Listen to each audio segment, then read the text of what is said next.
बच्चों, स्वागत है आप सबका आपके इस प्यारे से चैनल फिजिक्सिया पर, जहां हम फिजिक्स के नए नए टॉपिक्स डेली लेकर के आते हैं। और फिलहाल हम क्लास 12 की फिजिक्स डिस्कस कर रहे हैं, जिसमें 2 चैप्टर हमने पूरा डिस्कस कर लिया है। उस 2 चैप्टर में जितने टॉपिक्स हो सकते हैं, छोटे से लेकर के बड़े टॉपिक सारे, हमने जो है एक वीडियो उस एक टॉपिक पर क्रिएट किया है, जो चैनल के पेज पर आपको मिल जाएगा। आज हम एक नया टॉपिक डिस्कस करेंगे और ये 3rd चैप्टर से है टॉपिक। 3rd चैप्टर का नाम है करंट इलेक्ट्रिसिटी, जिसके भीतर हमने इंट्रोडक्शन पढ़ लिया है, इलेक्ट्रोमोटिव फोर्स पढ़ लिया है, चार्ज कैरियर के बारे में थोड़ा बहुत जानकारी ले ली हमने। आज हम देखेंगे कि जो करंट के प्रोडक्शन का, यानी कि किसी कंडक्टर के भीतर जो करंट फ्लो करती है उसका मैकेनिज्म क्या होता है, वो किस तरीके से करती है, मतलब कैसे फ्लो करती है, क्या रीज़न होता है, किसकी वजह से करती है। किसकी वजह से करती है करंट फ्लो, ये तो हमें पता ही है, फ्री इलेक्ट्रॉन की वजह से करती है। लेकिन आज हम इसको देखेंगे कि ये जो यहाँ पर इलेक्ट्रॉन है जो फ्लो कर रहा है, उसकी वेलोसिटी वगैरह के बारे में भी बात करेंगे और देखेंगे वो कैसे मूव करता है, कितनी स्पीड से मूव करता है, और स्पीड से जब मूव करता है तो वो किधर जाता है, किससे टकराता है, ये सारी चीज़ें आज हम यहाँ डिस्कस करेंगे। तो टॉपिक हमारे पास बिल्कुल सिंपल है कि करंट फ्लो जो हो रही है कंडक्टर में, उसका मैकेनिज्म क्या है, उसका प्रोसेस क्या है, मतलब पूरा जो डिटेल प्रोसेस है वो यहाँ पर आज डिस्कस करेंगे। तो बिना देरी के आज स्टार्ट करते हैं अपना ये जो है mechanism of current flow in conductor. ये कैसे फ्लो करता है, इस चीज़ का मैकेनिज्म, मतलब जो करंट है वो कैसे फ्लो कर रही है कंडक्टर के भीतर में, ये इसका मैकेनिज्म क्या है। इलेक्ट्रॉन की वजह से फ्लो करेगी, जाहिर सी बात है ना। मतलब करंट किसकी वजह से, flow due to flow of electron, due to flow of free electrons. Conductor की बात कर रहे हैं ना, तो यहाँ फ्री इलेक्ट्रॉन्स रहेंगे, तो फ्री इलेक्ट्रॉन के फ्लो करने की वजह से ये करंट फ्लो करती है। लेकिन ज़रा बात करते हैं कि भाई कैसे ये इलेक्ट्रॉन जो फ्लो करता है और कैसे करंट बनती है। ठीक है, क्या हमेशा करंट फ्लो कर सकती है, मतलब बिना किसी इलेक्ट्रिक फील्ड के अप्लाई किए, बिना पोटेंशियल को अप्लाई किए और बिना बैटरी कनेक्ट किए क्या करंट फ्लो कर सकती है? नहीं करती है ना। तो हमें क्या करना पड़ता है, बैटरी को कनेक्ट करना पड़ता है कंडक्टर के 2 एंड पर, तभी जो उसके भीतर से करंट फ्लो करती है। ये क्लियर है ना। तो वो देखते हैं कैसे ये होता है, बिल्कुल जो प्रोसेस है उसका सिंपल जो वो चीज़ देखते हैं। तो पहला केस हम लेंगे कि हम यहाँ पर कोई फील्ड अप्लाई नहीं किए हुए हैं, पूरा जो कंडक्टर है वो कह सकते हो कि एक्सटर्नल फील्ड के बिल्कुल बाहर है, कोई एक्सटर्नल फील्ड अप्लाई नहीं की गई है, कोई पोटेंशियल दोनों एंड पर उसको अप्लाई नहीं किया गया है। तो उस केस में होगा क्या, ठीक है, अब लिखेंगे यहाँ पर इन एब्सेंस ऑफ, पहला चीज़ है, ठीक है, पहला केस, ठीक है, case first, in absence of external electric field. जब हम फील्ड नहीं अप्लाई करेंगे तो इसके भीतर करंट भी फ्लो नहीं कर पाएगी, ठीक है। लेकिन उस समय होगा क्या, जब फील्ड अप्लाई नहीं होती है तो उस समय इलेक्ट्रॉन तो होंगे, वो तो कहीं जाएंगे नहीं, फ्री इलेक्ट्रॉन तब भी होंगे, लेकिन वो एक डायरेक्शन में मूव नहीं करेंगे, इस वजह से नहीं होगा करंट का फ्लो, करंट का प्रोडक्शन नहीं होगा। तो उसको ज़रा देखते हैं। जब हम एक्सटर्नल इलेक्ट्रिक फील्ड हमारी एब्सेंट है, यानी कि वो है ही नहीं, तो उस समय होता क्या है, जो इलेक्ट्रॉन होते हैं फ्री इलेक्ट्रॉन्स, ठीक है, जो फ्री इलेक्ट्रॉन्स हैं, इलेक्ट्रॉन्स, ठीक है, ये एक अलग टाइप का मोशन करते हैं जिसको कहते हैं रैंडम मोशन, ठीक है।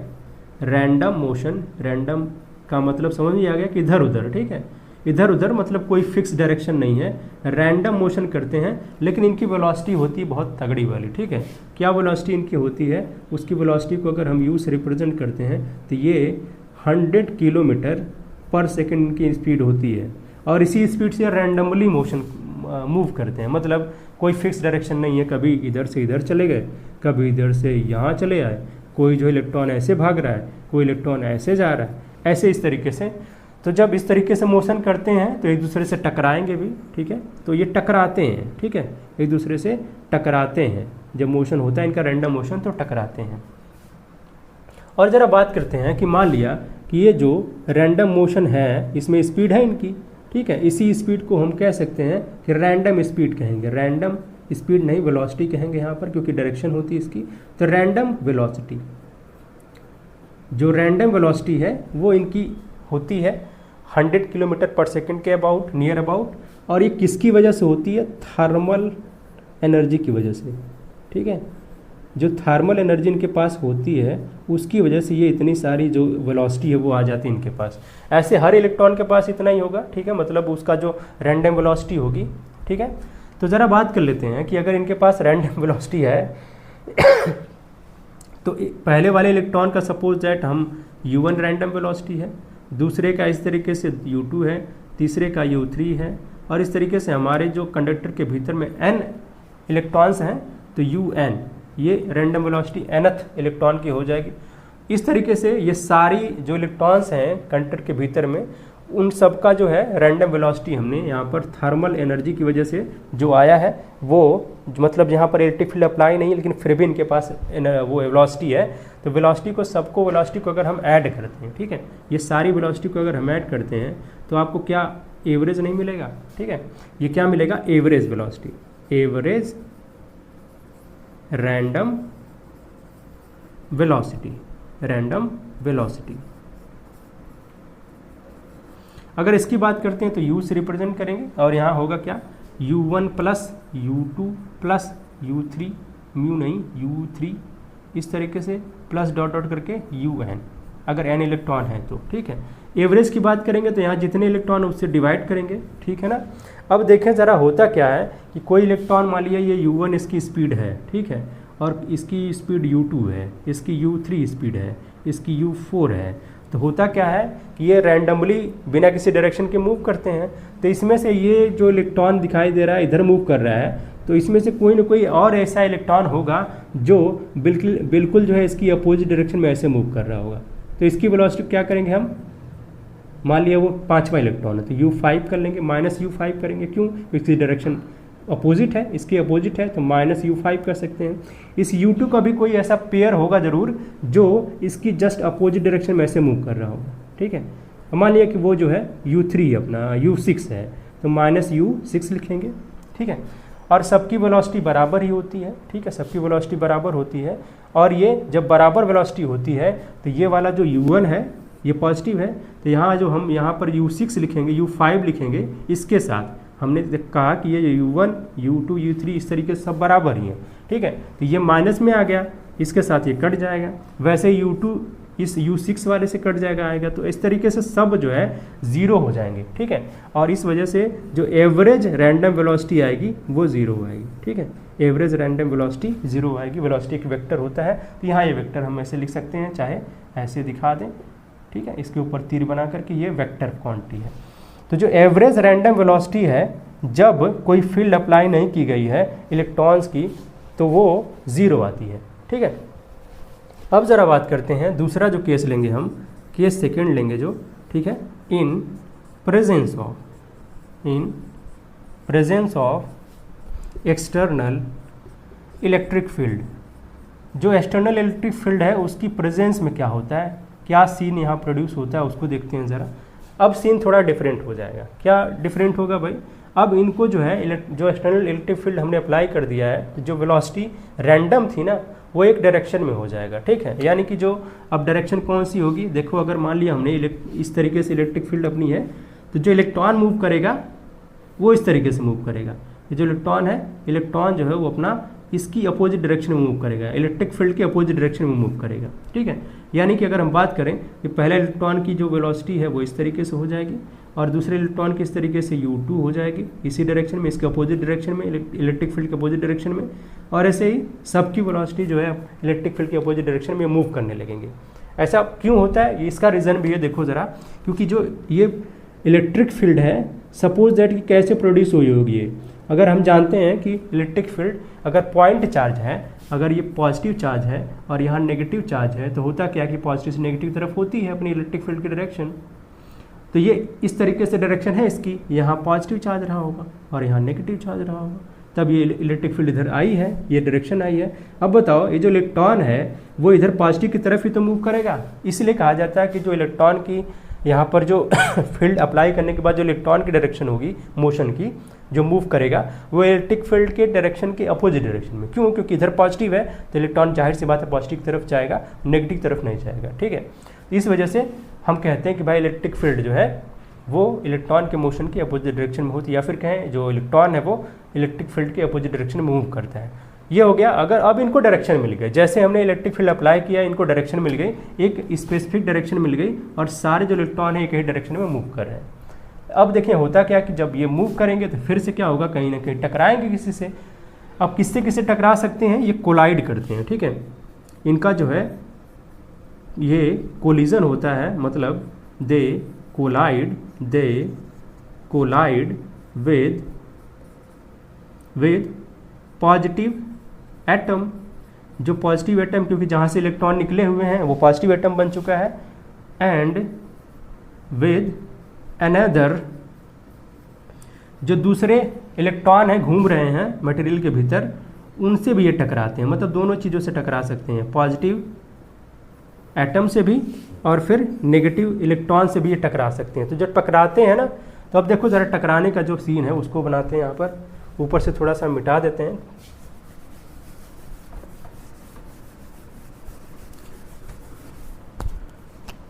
सपोज दैट ये अपना पॉजिटिव एटम है, ठीक है। एक पहला पॉजिटिव एटम, दूसरा पॉजिटिव एटम, यहाँ पे हमने ये बना लिया। इलेक्ट्रॉन आएगा यहाँ से, इलेक्ट्रॉन यहाँ से आएगा, यहाँ टकरा सकता है, ठीक है। इससे टकराया आकर के, इससे जो टकराया, फिर उसके बाद टकराने के बाद फिर मूव करेगा, मान लिया फिर इस पर आया, इस पर टकराने के लिए आया यहाँ से, ठीक है। तो जैसे ही इसके पास रैंडम वेलोसिटी है, ठीक है, इसके पास क्या है, इलेक्ट्रॉन के पास अपनी रैंडम वेलोसिटी है, यानी कि इसके पास वेलोसिटी है u1, ठीक है, इस तरीके से। और जैसे यहाँ पर टकराएगा ये, तो इसकी वेलोसिटी ये वाली गायब हो जाएगी, ठीक है, ठीक है। और उसके बाद जब ये टकरा करके जैसे निकलेगा यहाँ से, फिर क्या होगा, क्योंकि इलेक्ट्रिक फील्ड अप्लाई हो रही है, तो इलेक्ट्रिक फील्ड जब अप्लाई हो रही है इसके ऊपर इलेक्ट्रिक फील्ड काम करेगी। इलेक्ट्रिक फील्ड जब काम करेगी तो इसके ऊपर फोर्स लगने लगेगा, ठीक है। और उस फोर्स की वजह से होगा क्या कि इसकी स्पीड बढ़ जाएगी, ठीक है। इसके अंदर एक और वेलोसिटी आ जाएगी जिसे हम यहाँ पर v1 कह लेते हैं, ठीक है, v1 कह लेते हैं, v1 इसकी स्पीड कह लेते हैं। मतलब क्या हुआ कि जब यहाँ से ये छूटा यहाँ से, तो ये इनिशियल वेलोसिटी इसकी u1 थी, और फिर जो फाइनल यहाँ तक पहुँचा, जब तक ये दूसरे से टकराया नहीं, दूसरे एटम से, दूसरे पॉजिटिव एटम से जब तक ये टकराया नहीं है, इसकी स्पीड उसके जस्ट पहले v1 है, और ठीक है। और सपोज दैट इसको टाइम लगा है टाउ, टाइम को हम यहाँ पर टाउ कहेंगे। और उसके बाद अब बताओ कि यहाँ पर जो इसका स्पीड होगा वो क्या होगा। हम जानते हैं कि जो मोशन का इक्वेशन ऑफ मोशन का जो फर्स्ट इक्वेशन है वो क्या कहता है कि फाइनल स्पीड बराबर में इनिशियल स्पीड और प्लस में क्या होता है, जो एक्सेलरेशन है इनटू टाइम, यही होता है ना। तो यहाँ से हम फाइनल स्पीड इसकी निकाल सकते हैं, ठीक है। अब ज़रा देखें कि जैसे इलेक्ट्रिक फील्ड अप्लाई किया गया है तो हर एक इलेक्ट्रॉन पर एक फोर्स लगेगा, ठीक है। मान लिया इलेक्ट्रिक फील्ड इस तरीके से है, इस डायरेक्शन में है, इस डायरेक्शन में, तो इस पर फोर्स लगेगा अपोजिट डायरेक्शन में, ठीक है। कैसे, ऐसे इधर की तरफ डायरेक्शन में फोर्स लगेगा, इसको कहेंगे क्या, अब इस फोर्स की वैल्यू क्या होगी, Q इंटू ई होती, लेकिन ये इलेक्ट्रॉन है तो E इंटू कैपिटल E लिखेंगे, इस तरीके से ये फोर्स लगेगा यहाँ पर, ठीक है। और वो भी अपोजिट डायरेक्शन में है तो यहाँ माइनस, क्योंकि ये जो चार्ज होता है इसके ऊपर माइनस होता है तो माइनस QE लिखेंगे, क्लियर है। अब जब फोर्स हमारे पास आ गया, तो जब फोर्स आ गया है तो हम जानते हैं कि F इक्वल्स टू ma होता है, ठीक है, या फिर ma बराबर में हम F लिख सकते हैं, ये इलेक्ट्रोस्टैटिक फोर्स है तो E लिख सकते हैं यहाँ पर, ठीक है। अब जो अपना अगर हम एक्सेलरेशन यहाँ से निकालना चाहेंगे तो होगा क्या, ये F E अपॉन में m लिखेंगे, यहाँ इलेक्ट्रॉन की बात हो तो me लिखेंगे, इलेक्ट्रॉन का मास जो होगा वो लिखेंगे, मास ऑफ द इलेक्ट्रॉन, ठीक है। F की वैल्यू यहाँ से उठा के रखो, माइनस E और कैपिटल E है, अपॉन में ये जो मास है इलेक्ट्रॉन का वो लिखा जाएगा, ठीक है। यानी कि A की वैल्यू हम यहाँ से निकाल पाए हैं कि माइनस E और कैपिटल E है, अपॉन में क्या है, m है, me है, ये वैल्यू आ गई है, ठीक है। ये वैल्यू जब आ गई है तो हम क्या करेंगे, यहाँ रखेंगे, ठीक है, क्योंकि हमारे पास ये जो फाइनल स्पीड है, जब तक ये दूसरे वाले एटम से टकराया नहीं है, जस्ट टकराने वाला है, उसके जस्ट पहले तक स्पीड इसकी v1 है। तो हम यहाँ लिखेंगे जो इसकी स्पीड होगी फाइनल स्पीड, ठीक है, या फिर हम एवरेज स्पीड की बात करेंगे यहाँ पर। अब ऐसे ही सारे इलेक्ट्रॉन की होगी, ठीक है, ऐसे v1 होगा, ठीक है, v1 बराबर में अपना जो है ये u1 प्लस a और टाउ1 होगा। टाउ1 देखिए जो टाइम है वो लग रहा है, जो टाइम यहाँ से टकराने के बाद इस यहाँ तक पहुँचने में जो टाइम लग रहा है उसे टाउ1 कह रहे हैं, ठीक है।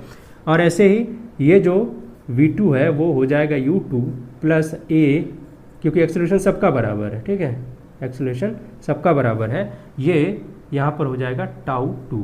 सिमिलरली ऐसे ही जब ये nth इलेक्ट्रॉन की बात करें, क्योंकि n इलेक्ट्रॉन है इसके भीतर में, तो हो जाएगा un प्लस में a और टाउ n हो जाएगा। ये इक्वेशन मिल गया आपको, अब यहाँ से हम कर सकते हैं कि जो ये स्पीड आई है फाइनल वाली, उसका एवरेज क्या होगा। Average speed, average speed, speed नहीं बात करेंगे यहाँ वेलोसिटी, क्योंकि वेलोसिटी है, इसकी डायरेक्शन भी है। Average velocity in presence of electric field, ये क्या होगी, इसे हम वी से रिप्रेजेंट करते हैं, जिसे ड्रिफ्ट वेलोसिटी कहेंगे। अब ज़रा देखें ये जो ड्रिफ्ट वेलोसिटी है वो कितनी आती है, क्या आता है, इस चीज़ को सबको जोड़ेंगे, ठीक है। यानी कि v1 plus v2 plus v3 dot dot करके vn करेंगे, और कितने इलेक्ट्रॉन है, n इलेक्ट्रॉन, तो n से डिवाइड भी करेंगे। अब आते हैं वैल्यू को रखते हैं, v1 की वैल्यू यहाँ से उठा करके रख देते हैं, ये वाली जो v1 की वैल्यू है यहाँ से उठा करके रखते हैं, और v1 की वैल्यू हो जाएगी u1, और अल्फ़ा है a है, और फिर टाउ 1 है, और ऐसे ही u2 प्लस a और टाउ 2 है, और सिमिलरली ऐसे ही चला जाएगा। अपना vn की बात करते हैं तो अपना un है, और प्लस में a है, और उसके बाद टाउ n है, ठीक है। और उसके बाद नीचे ये कैपिटल N अपना रहेगा, क्योंकि एवरेज की बात कर रहे हैं, ठीक है। इधर थोड़ा मिटा देते हैं, और फिर एक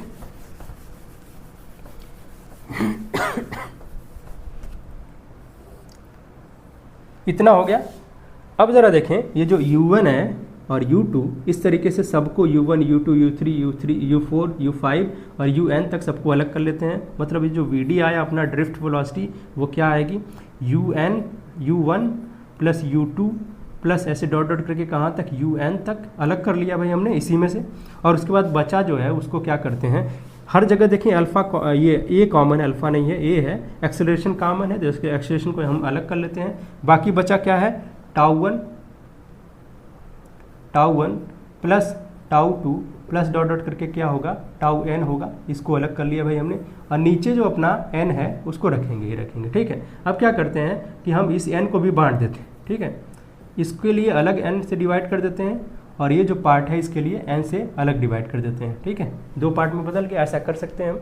अब उसके बाद ये जो वैल्यू दिखाई दे रही है, ठीक है, u1 plus u2 plus u3, ये तो रैंडम वेलोसिटी है ना। रैंडम वेलोसिटी हमने देखा था कि भाई कोई एक नेगेटिव कोई एक पॉजिटिव, मतलब कुल मिला जुला करके कट पिट जाते हैं और कुछ बचता नहीं है। रैंडम वेलोसिटी इनकी कहा जाए तो फिर जीरो होती है, ठीक है। तो ये वैल्यू क्या होने जा रही है, टोटल जीरो होने जा रही है, ठीक है। ये जीरो हो गई। अब वी जो आएगा यानी अपना जो ड्रिफ्ट वेलोसिटी आएगा वो सिर्फ इतना आएगा, ए बचा है, और उसके बाद ये जो tau 1, tau 2, tau 3, tau n इस तरीके से है। इसे हम कह सकते हैं कि एवरेज टाइम, ठीक है, एवरेज टाइम कहेंगे। और ये जो टाइम हम यहाँ पर लेते हैं, टाउ जो लिखते हैं, इसको टी क्यों नहीं लिखते हैं, क्योंकि इसको हम अलग दिखाते हैं, इसको कहते हैं रिलैक्सेशन टाइम, ठीक है, रिलैक्सेशन टाइम। ये वैसा टाइम होता है जितने टाइम में इलेक्ट्रॉन क्या करता है, अपना रेस्ट करता है, रिलैक्स करता है, ठीक है। इसी वजह से इसको रिलैक्सेशन टाइम कहा गया। तो हर एक इलेक्ट्रॉन के लिए रिलैक्सेशन टाइम है, tau 1, tau 2, tau 3, tau n सबके लिए। और जब इसका सम लेंगे तो एवरेज रिलैक्सेशन टाइम आएगा, और एवरेज रिलैक्सेशन टाइम को हम टाउ से रिप्रेजेंट करेंगे। यहाँ a है और उसके बाद टाउ लगाएंगे, अपॉन में क्या लिखेंगे, अपॉन में n लिखेंगे, ठीक है। सॉरी, यहाँ पर n नहीं लिखेंगे। अब क्या करेंगे भाई, ये जो n है ना, ये जो टाउ आया है, टाउ की जगह टाउ लिखेंगे। ये जो इतनी वैल्यू है, छोड़े थोड़ा सा और डिफरेंट करते हैं।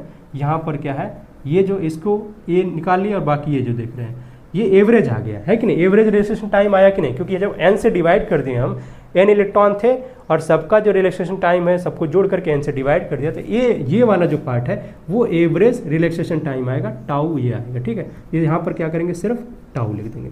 अब जो Vd है उसकी बात करते हैं। अब जो a जो हमने यहाँ निकाला था ना, ये वैल्यू इसको रख देते हैं, ठीक है। तो माइनस E और उसके बाद कैपिटल E है, फिर टाउ भी है, अपॉन में क्या है, m है, me यानी कि इलेक्ट्रॉन का मास है। ये अपना ड्रिफ्ट वेलोसिटी आ गई, ठीक है। माइनस लिखा हुआ है, ठीक है, वेलोसिटी में माइनस लिखा हुआ है। मतलब क्या है कि ये जो है इलेक्ट्रिक फील्ड की अपोजिट डायरेक्शन में मूव करेंगे, ठीक है। मतलब जो सारे इलेक्ट्रॉन है वो एक साथ, भले वो जो है रैंडम वेलोसिटी कुछ उनकी जो है टकराएंगे सब, फिर जो है उनकी कुछ जीरो हो जाएगी, लेकिन ये क्या करेंगे, इलेक्ट्रिक फील्ड की अपोजिट डायरेक्शन में इतनी वेलोसिटी से, इस ड्रिफ्ट वेलोसिटी से इलेक्ट्रिक फील्ड की अपोजिट डायरेक्शन में मूव करेंगे सब। Minus E, capital E into tau upon में M E, mass of electron, इस वेलोसिटी से। इसे कहते हैं ड्रिफ्ट वेलोसिटी। इसे क्या कहते हैं, ड्रिफ्ट वेलोसिटी। ड्रिफ्ट मतलब क्या होता है भाई, इस तरह करना, धीरे धीरे मूव करना। तो ये जो सारे इलेक्ट्रॉन है उनकी स्पीड बहुत ज़्यादा होगी, रैंडम वेलोसिटी की वजह से कुछ कैंसिल आउट भी हो जाएगा। फिर क्या होगा, कुछ एक्सेलरेशन ये गेन करेगा। तो उस हिसाब से क्या होगा, कुल मिला जुला करके ये लगेगा कि इलेक्ट्रिक फील्ड की अपोजिट डायरेक्शन में ये सारे जो इलेक्ट्रॉन है वो मूव कर रहे हैं। इसे कहते हैं ड्रिफ्ट वेलोसिटी, ड्रिफ्ट वेलोसिटी। इसको ड्रिफ्ट वेलोसिटी कहते हैं, ठीक है। यानी इलेक्ट्रिक फील्ड अगर इधर साइड में है तो ये जो इलेक्ट्रॉन है सारे के सारे इलेक्ट्रॉन किधर मूव करते नजर आएंगे, इधर इधर, ठीक है।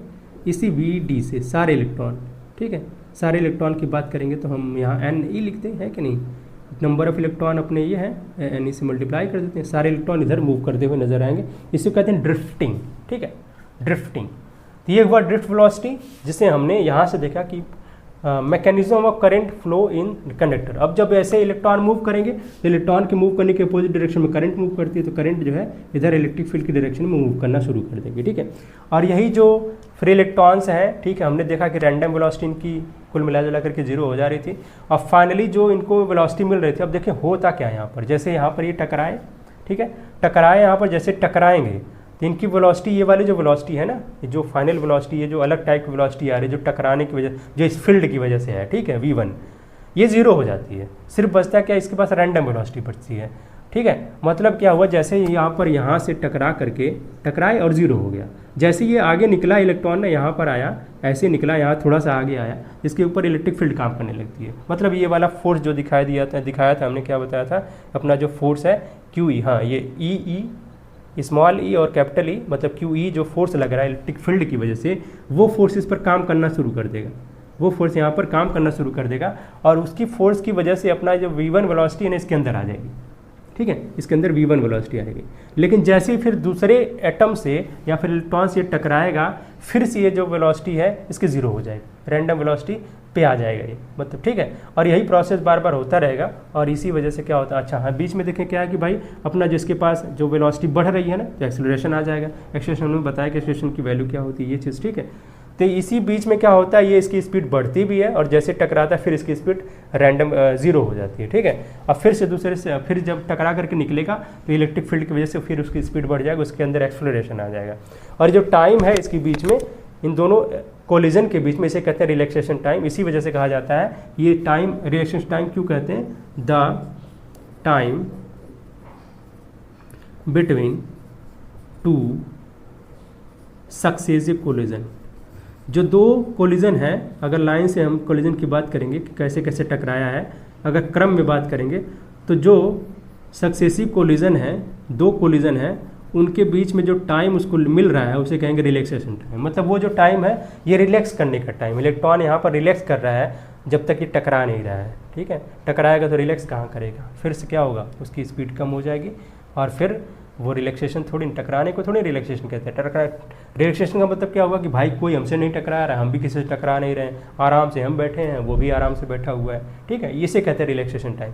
तो मतलब जो कोलिजन के बीच का जो टाइम है उसे रिलैक्सेशन टाइम कहते हैं। सब कुछ हमने यहाँ पर देखा, एक्सेलरेशन आ जा रहा है इलेक्ट्रिक फील्ड की वजह से, क्योंकि फोर्स अप्लाई कर रहा है इलेक्ट्रिक फील्ड उस इलेक्ट्रॉन के ऊपर। इसी तरीके से हर एक इलेक्ट्रॉन के ऊपर ये फोर्स अप्लाई करता है, इलेक्ट्रिक फील्ड जो फोर्स लगाती है, और इलेक्ट्रिक फील्ड की अपोजिट डायरेक्शन में लगाती है। इस वजह से जो इलेक्ट्रॉन है वो इलेक्ट्रिक फील्ड की अपोजिट डायरेक्शन में मूव करते हुए नजर आते हैं, किस वेलोसिटी से, ड्रिफ्ट वेलोसिटी से, ठीक है, ड्रिफ्ट वेलोसिटी से ये मूव करते हुए, ड्रिफ्ट करते हुए नजर आते हैं। तो ये था आज का पूरा डिस्कशन, जिसमें हमने ये मैकेनिज्म समझा कि कैसे इलेक्ट्रिक करंट जो है प्रोड्यूस होती है, ठीक है, कंडक्टर में कैसे फ्लो करती है, चार्जेस कैसे फ्लो करते हैं। अगर ये हमने पता कर लिया तो फिर इलेक्ट्रिक फील्ड जो है, करंट जो है वो कैसे फ्लो करती है, कितनी फ्लो करेगी, ये भी हम आसानी से निकाल सकते हैं, क्योंकि हम जानते हैं कि चार्ज के फ्लो करने की वजह से इलेक्ट्रिक करंट फ्लो करती है। इलेक्ट्रिक फील्ड का एग्जिस्टेंस तभी आता है जब चार्ज फ्लो करता है तो कंडक्टर के भीतर, तो इसमें कोई डाउट नहीं है। और हाँ, आई होप कि आप सबको ये बहुत अच्छे तरीके से समझ में आ गया होगा, और बहुत आसान तरीके से हमने समझाने का प्रयास भी किया है। अगर फिर भी कोई डाउट है तो आप कमेंट बॉक्स में कर सकते हो, हम आपके कमेंट को ज़रूर सीरियसली लेकर के उसको रिप्लाई देंगे, आपके जो डाउट है उसको क्लियर करेंगे। और तो आज के लिए बस इतना ही, फिर मिलते हैं एक नेक्स्ट नए टॉपिक के साथ नेक्स्ट वीडियो में।